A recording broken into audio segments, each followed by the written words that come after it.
And welcome back. So as we've seen, the Sino-Indian rivalry is now largely being played out on the seas and oceans. And who better to discuss naval matters than a Navy man himself? Joining me in the studio is Mr. Zarrar Hussain, former Vice Admiral of the Pakistan Navy. Now, Mr. Hussain, my first question to you is this. Now, obviously, Pakistan's defensive posture is, for obvious reasons, land-based. So we really can't quantitatively compare the Pakistan Navy and the Indian Navy. But when we compare India's Navy to China's, how do they hold up to one another? Oh, yes. Well, there are strengths and weaknesses on both sides. Chinese Navy, they have kept by design their focus at the present moment for their interests in Taiwan across the Formosa Straits.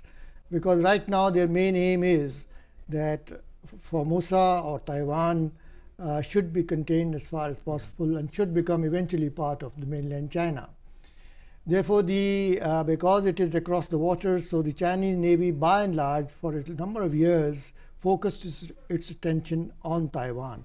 But over the last 10 years or so, because of its tremendous economic and industrial development, China has managed to develop a very formidable navy, and it is now even feared by the Americans. Mainly because China have gone in a large way for submarine construction. As of today, the Chinese Navy has 47 submarines, including some 5 nuclear submarines, either already operational or about to be operational. And according to one US source, the Americans are expecting that by the year 2015, the Chinese may have as many as nearly 80 or 85 nuclear submarines.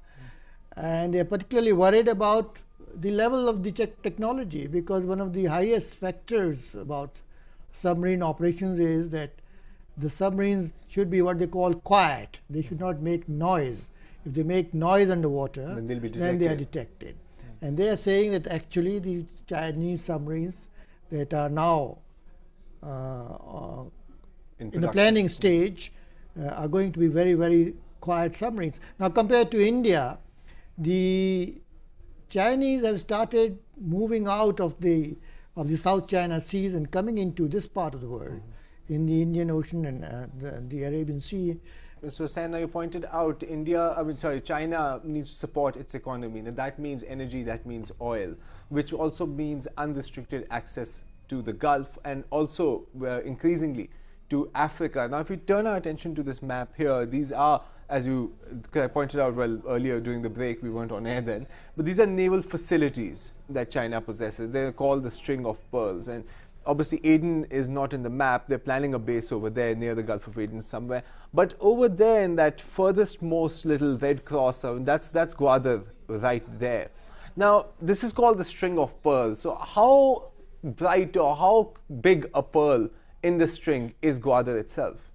Well, I would say that at the moment, as of now, quite apart from the fact that this port was actually built by the Chinese, the fact remains that they have, Pakistan and China have very intimate cooperation in military matters, and especially in the Navy as well. They have been building ships for us. In fact, they have provided ships to us as far back since in the year 1971, True. The 71 war.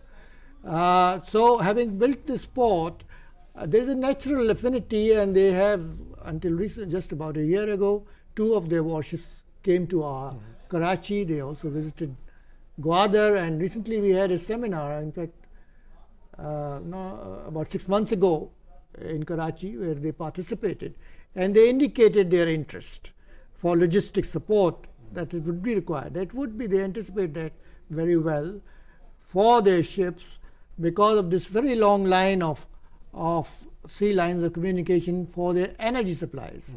As you very correctly said, the Persian Gulf oil supplies today comprise something like 45% of their total consumption that day. So that's a vital lifeline. It's a very vital lifeline. And in the years to come, this will be expanding. The rate at which the Chinese economy is expanding, the Chinese industry is expanding. their energy requirements are going to double. It is anticipated in about 10 years' time. And therefore, they have to look forward, and the Chinese are very good at long distance forward planning. And that this entire route from the South China Sea right up to the Gulf or even the Gulf of Aden has to be secured. Now, Pakistan, there's always this perception that if there's a conflict, God forbid, between India and Pakistan, once again, the Chinese will step in to some extent, not to the extent, of course, of joining as a co-belligerent. But what then, hypothetically, would be the Chinese response if India tries to blockade the coast? What do you think realistically we can look at?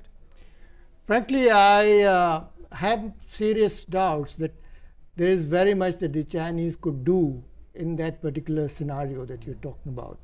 As the so-called blockade of Pakistan by the Indians.